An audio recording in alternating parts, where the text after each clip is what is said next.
제가 제목을 이렇게 할까 고민했는데 분명히 불편하신 분들 있을 것 같아요.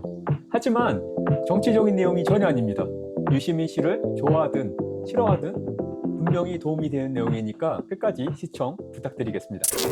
제가 오늘은 5가지 공부법, 학습법에 대해서 말씀드리려고 하는데 제목을 유시민의 공부법이라고 한 이유가 있습니다.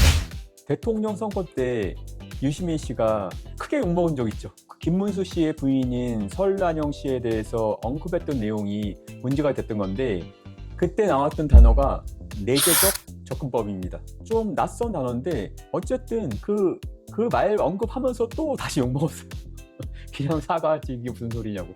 근데 오늘 제가 말씀드리려고 하는 거는 유시민 씨가 잘했다 못했다 그 내용을 얘기하려고 하는 게 아니고 내재적 접근법이라는 게 나에게 어떻게 도움이 되는지 그 얘기를 하려고 합니다. 유시민 씨의 정치적인 성향을 떠나서 똑똑하고 공부 잘하는 사람이라는 거는 팩트잖아요. 유시민 씨는 내재적 접근법이라는 표현을 썼는데 영어로는 캐릭터 퓨전이라는 표현도 쓰더라고요. 내가 어떤 상황이나 사람이나 개념을 이해하려고 할 때 내가 그거 자체라면이라고 상상해 보는 겁니다.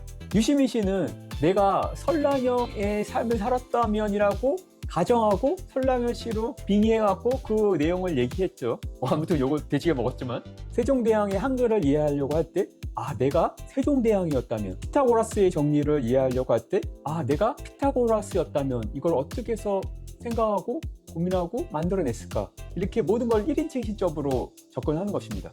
꼭 사람이 아니더라도 몸의 세포 분열이나 그런 거에 대해서 배우려고 할 때 내가 세포 자체라면 내가 백혈구라면 내가 적혈구라면 어떻게 반응할까 이런 식의 접근법이라고 생각하시면 돼요. 그런 상상 많이 하잖아요. 근데 이거를 학습법에 그대로 적용을 시키는 겁니다. 어떤 개념을 이렇게 자기 자신화해서 기억을 하려고 하면 뇌는 본능적으로 자기 기억화 시킵니다. 훨씬 더 기억을 잘하는 거죠. 중요한 거는 모든 상황, 개념을 자기화, 1인칭화해서 한번 시뮬레이션 해본다. 이게 가장 중요한 핵심 이론입니다.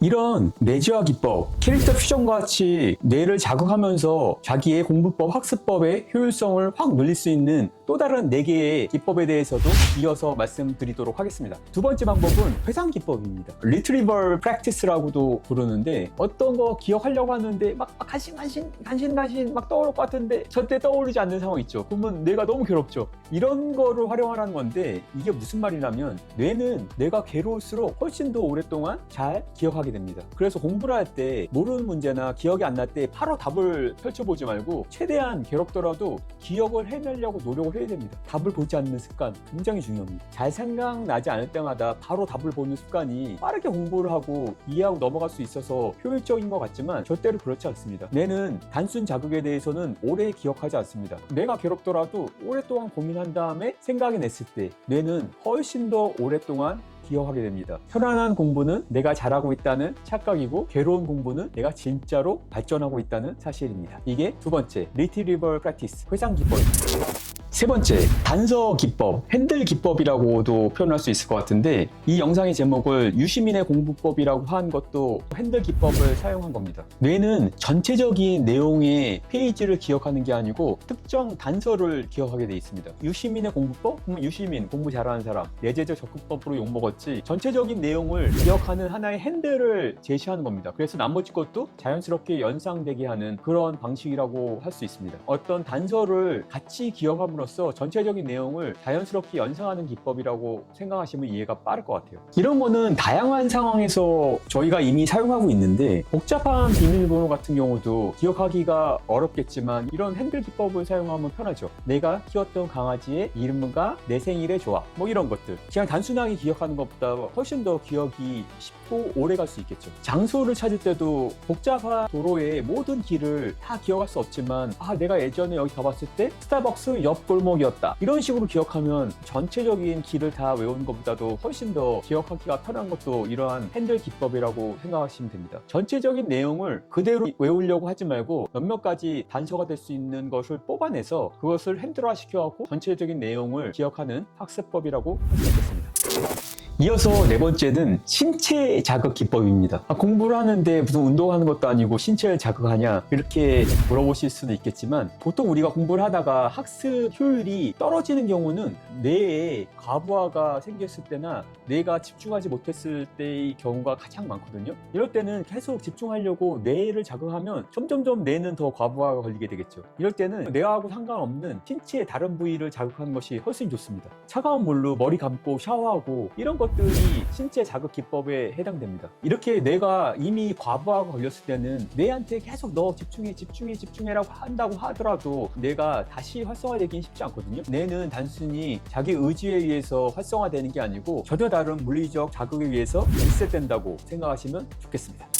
마지막 다섯 번째, 자기 목소리입니다. 여러분은 누구의 목소리를 가장 신뢰하세요? 부모님, 친구, 가족, 선생님, 믿을 수 있는 사람들의 목소리를 신뢰하겠지만 뇌는 본능적으로 자기의 목소리에 대해서 가장 신뢰하게 됩니다. 이게 바로 자기 목소리 기법, 영어로는 오디오 룹 리커리라고 합니다. 제가 유튜브를 찍는 이유 중에 하나인데 내가 내 목소리로 찍은 영상을 다시 한번 듣게 되면 저 역시도 다시 한번 학습이 되고 좀 더 명확하게 기억을 할 수 있는 좋은 툴이 될 수 있기 때문에 저도 유튜브를 찍고 제 영상을 종종 자주 봅니다. 이렇게 뇌는 자기 목소리를 가장 신뢰하기 때문에 내가 이해한 내용을 내 목소리로 설명하는 것을 영상이나 음성으로 촬영을 한 다음에 다시 한번 그것을 반복 청취했을 때 훨씬 더 잘 기억하고 활용할 수 있게 됩니다. 내 목소리를 설명하고 내 목소리를 통해서 반복 학습하는 과정에서 뇌는 자연스럽게 잠재의식으로 학습하게 되는 것입니다. 이렇게 오늘 5가지 공부법에 대해서 한번 설명해 드렸는데 다 기억 안 난다고요? 유시민의 공부법은 기억나시죠? 1인칭 자기화. 두 번째 뭐라고 그랬죠? 뇌를 괴롭히는 회상기법. 세 번째, 유시민, 뇌를 괴롭히다. 이런 식으로 전체적인 것을 다 외우려고 하지 말고 특정 부분을 핸들화 시켜서 전체적인 내용의 방향을 다 찾아내는 핸들기법. 네 번째는 내 몸 자극. 뇌의 과부하를 막고 뇌를 리셋하기 위해서는 내 몸을 자극해야 된다. 그런 거죠. 마지막으로는 자기 목소리.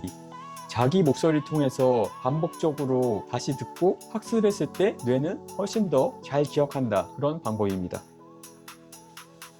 어떠세요? 이제는 기억하실 수 있겠어요? 바로 다시 보려고 하지 말고 내가 좀 괴롭더라도 한번 5가지 기법 외우려고 노력해 보시면 좋을 것 같습니다. 배움은 정말 나이와 상관없이 끝이 없는 것 같습니다. 오늘 제가 설명해 드린 이 5가지 공부법이 여러분의 평생 학습의 여정에 조금이라도 도움이 되셨길 바라겠습니다. 누구나 자기의 이야기를 할 수 있다. 이야기 해준애였습니다. 안녕. 누구나 자기의 이야기를 할 수 있다. 이야기해주네.